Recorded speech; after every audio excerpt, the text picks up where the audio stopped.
तो अगर बात किया जाए, कल हम लोगों ने क्या पढ़ा था जी? आचार्य रामचंद्र शुक्ल के द्वारा क्या था? हिंदी साहित्य के इतिहास का काल विभाजन। कि आचार्य रामचंद्र शुक्ल जी ने हिंदी साहित्य के इतिहास को कितने भागों में बांटे, ठीक है? यही से शुरुआत हुआ था कब? Yes sir. तो अगर बात किया जाए कि आचार्य रामचंद्र शुक्ल जी ने हिंदी साहित्य के इतिहास को कितने भाग में बांटा है, तो कितने भाग में बोलोगे? चार भाग में, ठीक है? तो थोड़ा सा रिवाइज कर लेते हैं पीछे कल जो हम लोग पढ़े हैं, उसके बाद धीरे धीरे आगे स्टार्ट करेंगे। तो अगर बात किया जाए काल का, तो चार भाग में बांटे थे। पहला था आदिकाल। पहला क्या था? आदिकाल को क्या बोला गया था? वीर गाथा काल। हाँ, वीर गाथा काल बोला गया था, ठीक है? और ये किसने बोला था जी वीर गाथा काल? शुक्ल जी ने, आचार्य रामचंद्र शुक्ल जी ने। तो आदिकाल को वीर गाथा काल बोला गया था आचार्य रामचंद्र शुक्ल के द्वारा। इसका समय था 1050 से लेकर 1375 तक, ठीक है? तो ये पहला है। इसके बाद दूसरा था, इसके बाद क्या दूसरा था? भक्ति काल। दूसरा क्या था? भक्ति काल। भक्ति काल, इसको बोला गया था पूर्व मध्य काल। इसको क्या बोला गया था जी? पूर्व मध्य काल। पूर्व मध्य काल, ठीक है? तो दूसरा को बोला गया था पूर्व मध्य काल। अगर इसका टाइम के बात किया जाए तो 1375 से 1700 तक था, ठीक है? Yes sir. तीसरा नंबर पे था हम लोग का रीति काल। तीसरे नंबर पे क्या था? रीति काल, ठीक है? इसको उत्तर मध्य काल बोला गया। क्या बोला गया जी? उत्तर मध्य काल, ठीक है? इसका समय था 1700 से लेकर 1900 तक, ठीक है? Yes sir. और लास्ट हमारा है आधुनिक काल। लास्ट क्या है? आधुनिक काल। आधुनिक काल। इसको बोला गया था गद्य काल। गद्य काल। गद्य काल। गद्य काल। और इसका समय था 1900 से 1984, ठीक है? Yes sir. तो ये हम लोग कल पढ़ चुके थे। स्टार्टिंग यही से हुआ था कल। हिंदी साहित्य के इतिहास को रामचंद्र शुक्ल जी ने चार भागों में बांटा था। पहला था आदिकाल, जिसको वीर गाथा काल बोला गया। इसका समय था 1050 से 1375। दूसरा क्या है? भक्ति काल।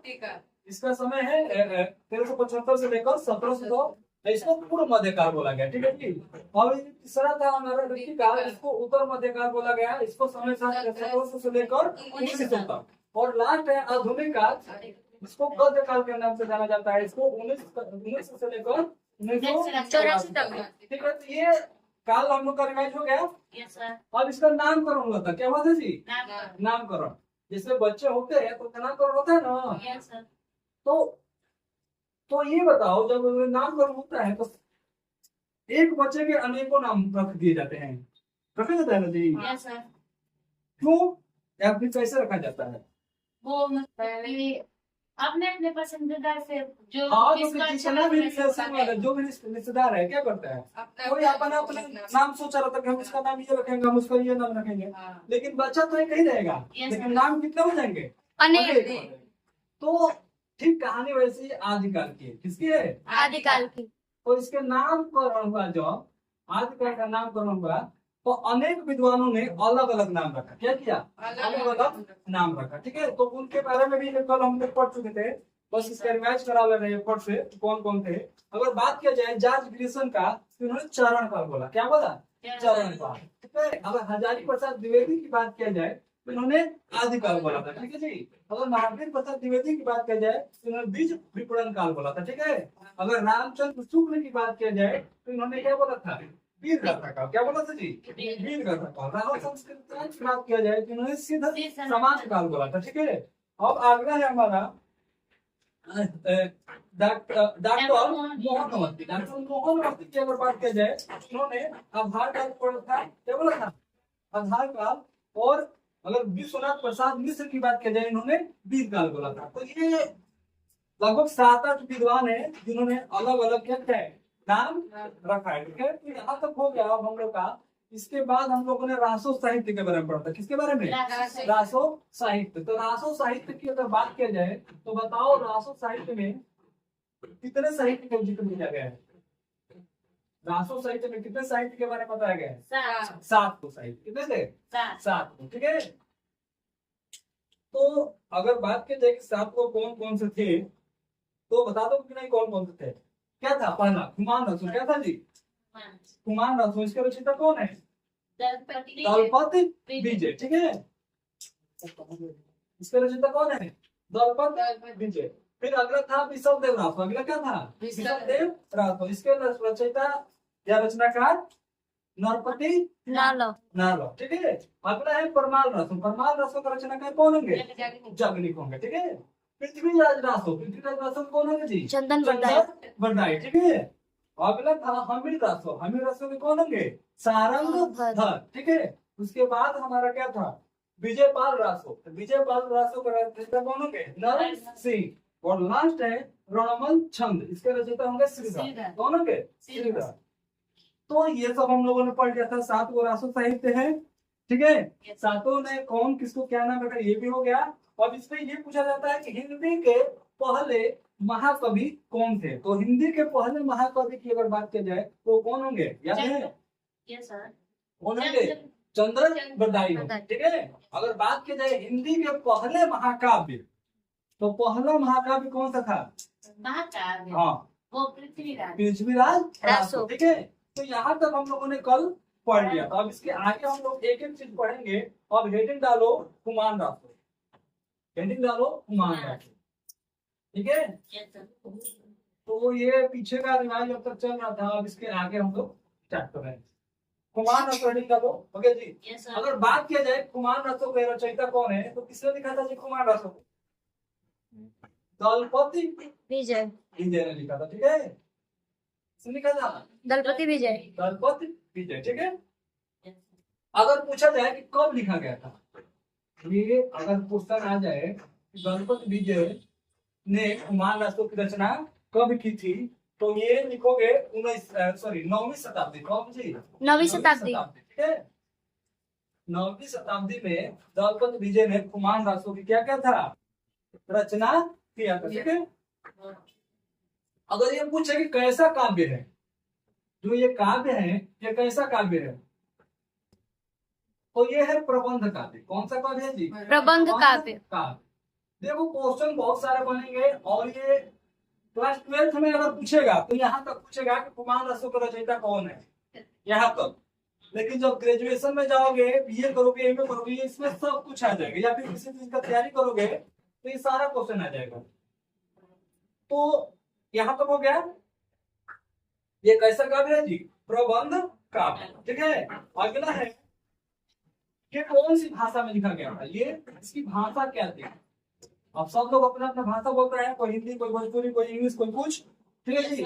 तो इसकी भाषा थी राजस्थानी भाषा। कौन सी भाषा थी? राजस्थानी। चलो एक क्वेश्चन आप पूछ दे रहे हैं तो राजस्थानी भाषा में लिख रहे हो। राजस्थानी बोल सुने आप जी? राजस्थानी भाषा नहीं सुने हो? अरे हिंदी की भाषा कितनी होती है? 5 होती है ना? उसी में तो था। राजस्थानी हिंदी वाला नहीं था। मेवाती, मारवाड़ी, मालवी, जयपुरी। अब कैसे बोले कि नहीं? तो ये अगर बात की जाए कौन सी भाषा में लिखा गया था ये काव्य कुमार रासो, तो कौन सी भाषा में लिखा गया था? राजस्थानी भाषा में। कौन सी भाषा में? राजस्थानी। ठीक है। यहाँ तक हो गया। हेलो। अगर बात किया जाए कि ये कौन सी काल की रचना है, ये बात किया जाए कौन सी काल, अब देखो क्वेश्चन दे देगा आदिकाल, कृतिकाल, भक्तिकाल, आधुनिक काल। तो कौन सी काल की रचना है ये? कौन सी काल की रचना है? आदिकाल। आदिकाल। तो ना क्या सोचना है हम लोग? आदिकाल पढ़ रहे हैं तो आदिकाल की तो रचना होगा ना। हाँ? तो देखो ये क्वेश्चन आ चुका है, इसमें इसे रिपीट कर रहे हैं। यह आदिकाल की रचना है। ठीक है जी। यहाँ तक हो गया। अगर बात की जाए कि इसमें किसकी बातें की गई है या कौन से महाराजा की चर्चा किया गया है, ठीक है, ये जो कहानी लिखा गया है कौन से महाराजा का बात किया गया है या किसकी चर्चा की गई है कुमार रासो में, ठीक है, किसके बारे में लिखा गया है। हाँ, तो अगर पूछने वाला तो क्वेश्चन पूछ सकता है ना कि किसके बारे में लिखा गया है। तो लिखो कुमार रासो में, कुमार रासो रचना में मान लो कोई बुक है तो किसी के बारे में लिखा जाता है कुछ। तो यही बात है कुमार रासो जो लिखा गया है इसमें किसकी बात किया गया है। तो कुमार रासो रचना में महाराणा प्रताप नाम सुना है कोई जी? तो महाराणा प्रताप का वर्णन यानी उनके बारे में लिखा गया है। ठीक है जी। अगर क्वेश्चन आए कि बताइए कुमार रासों में कौन से राजा के बारे में जिक्र किया गया है या किसके बारे में बताया गया है, बात किया गया है, तो क्या बताओगे? महाराणा प्रताप। ठीक है, समझ में आ रहा है जी। हम्म। अब इसके आगे लिखो नोट डालकर। ठीक है, नोट डालो 2000 के नोट पे जल्दी से। नंबर 1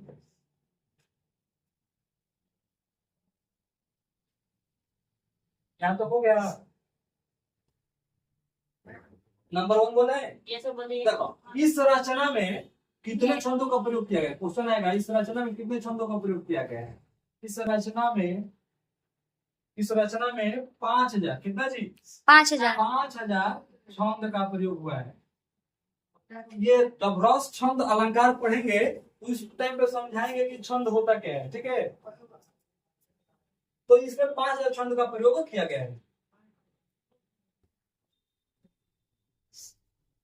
ये बहुत डीप में क्वेश्चन पूछेगा ऐसे। डीप मतलब जिसको खूब ज्यादा परेशान करना हो तब ये क्वेश्चन आएगा, तो इतना हार्ड नहीं कोई पूछेगा। ठीक है जी। तो इस रचना में कितने छंदों का प्रयोग किया गया है? 5000 5000 छंदों का प्रयोग किया गया है। ठीक है, अगर पूछे कि इसमें कौन से रस की प्रधानता है? रस। ठीक है जी। तो रस छंद अलंकार ये पढ़ाएंगे जब व्याकरण, तो उसमें समझाएंगे। तो किसी भी काव्य की शोभा कौन बढ़ाता है? रस। तो देखो अगर बात की जाए कि इसमें रस कौन सा है, तो देखो इसमें वीर रस की प्रधानता है। इसमें किसकी प्रधानता है जी? यानी इसमें वीरता की बात किया गया है। जब महाराणा प्रताप का जिक्र आता है तो हमेशा किसकी बात आती है? हम लोगों के मुंह से वीरता की बात आता है। तो वीरता क्या हो गया? वीर रस। क्या हो जाएगा? इसमें वीर रस की प्रधानता है, यानी सब ज्यादा से ज्यादा इसमें क्या बात किया गया है? वीर रस का। वीरता की बात की गई है। हाँ, तो इसमें ज्यादा से ज्यादा वीरता की बात किया गया है, यानी इसी वजह से इसको क्या बोलते हैं? वीर रस। ठीक है, यहाँ तक हो गया। ये अगर सबका हो गया तो आगे इसको मिटा दो ऊपर से। Yes sir.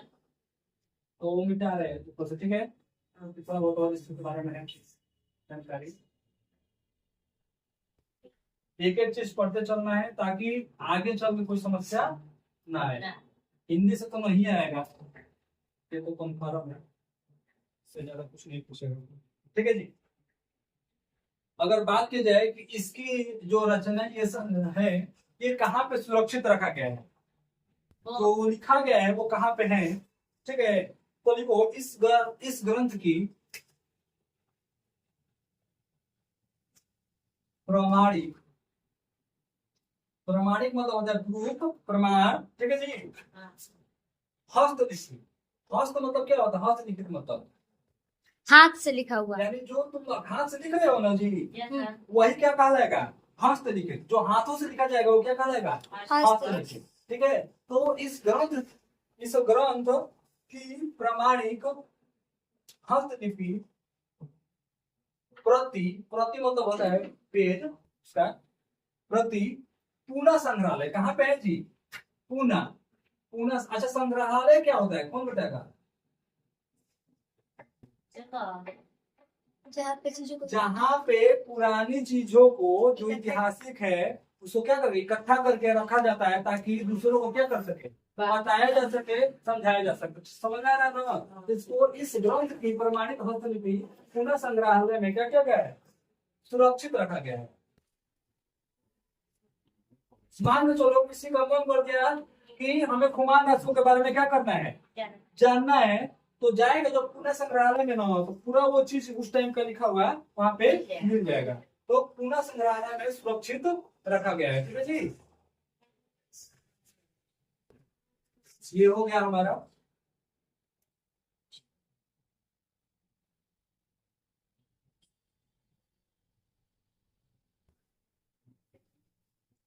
अगला पॉइंट है आचार्य शुक्ल के अनुसार। आचार्य मतलब शुक्ल मतलब क्या होगा? रामचंद्र शुक्ल। ठीक है, जहां भी अगर बात हो रहा है तो शुक्ल के अनुसार मतलब आचार्य रामचंद्र शुक्ल के अनुसार। देखो अगला पॉइंट, आचार्य शुक्ल के अनुसार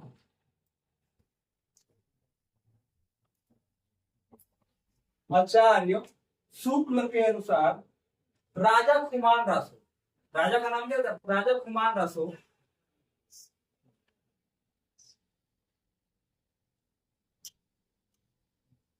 राजा कुमार रासो हो गया जी का शासन काल, शासन मतलब कब तक वो राज किया है, ठीक है। Yes sir. शासन काल यहाँ तक हो गया। 869 विक्रम संवत, ये विक्रम संवत है, इसमें नहीं है, इस बात का ध्यान रहे। 869 विक्रम संवत से 893 कितना है जी? 893 विक्रम संवत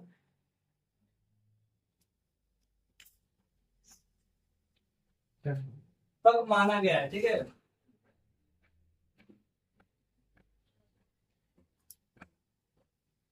अगर बात किया जाए कि आचार्य शुक्ल के अनुसार कुमार नासो का शासन काल कितना था, तो क्या बताओगे? 869 विक्रम संवत से लेकर 893 विक्रम संवत तक, ठीक है।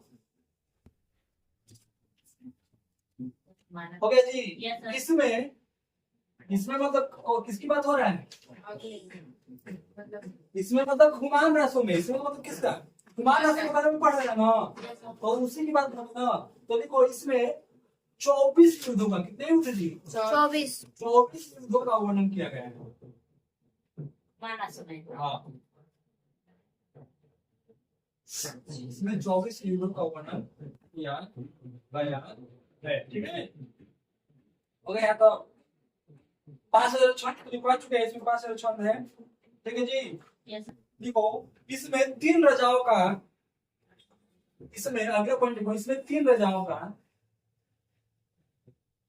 इसमें का मतलब हुआ कुमार रासो में, इस बात का ध्यान रहे, ठीक है। इसमें 3 राजाओं का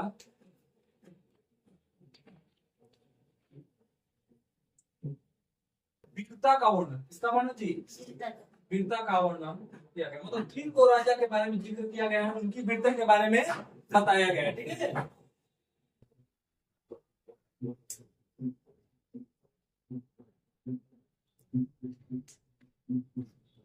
देखो कौन कौन से तीन को राजा है।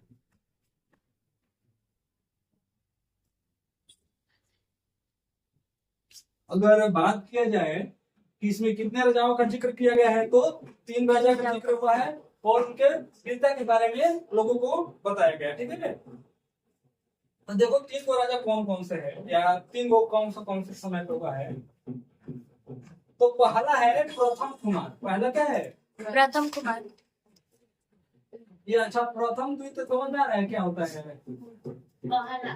हाँ, तो ये 810 से लेकर 810 विक्रम संवत से लेकर, ठीक है जी, 865। दूसरा देखो द्वितीय कुमार,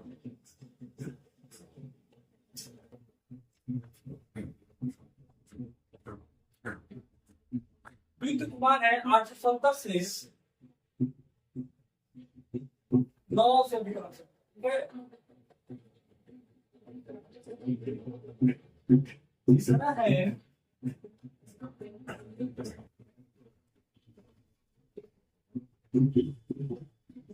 हमारा 965 से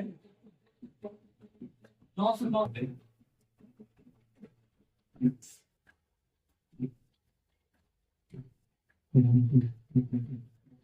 तो हम लोग पढ़ रहे थे किसके बारे में जी? खुमान रासो के बारे में। तो अगर बात की जाए खुमान रासो का रचयिता, तो क्या बताओगे? कौन है खुमान रासो का रचयिता? दलपत विजय, ठीक है। अगर बात किया जाए किसमें कितने छंदों का जिक्र किया गया है, तो कितने छंदों के बारे में बताया गया है? 5000 छंदों। कितने छंदों?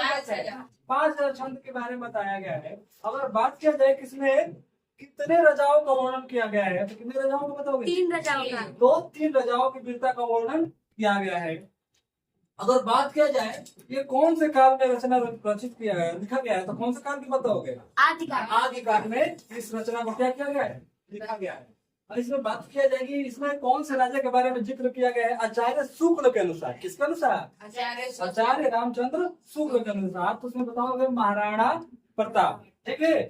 तो ये था। और इसमें अगर बात करें कि इसमें कितने युद्धों का चर्चा किया गया है, तो 24 युद्धों का क्या किया गया है, चर्चा किया गया है। तो ये हमारा था कुमार रसो। तो एक रासो साहित्य हम लोग का क्या हो गया, कंप्लीट हो गया।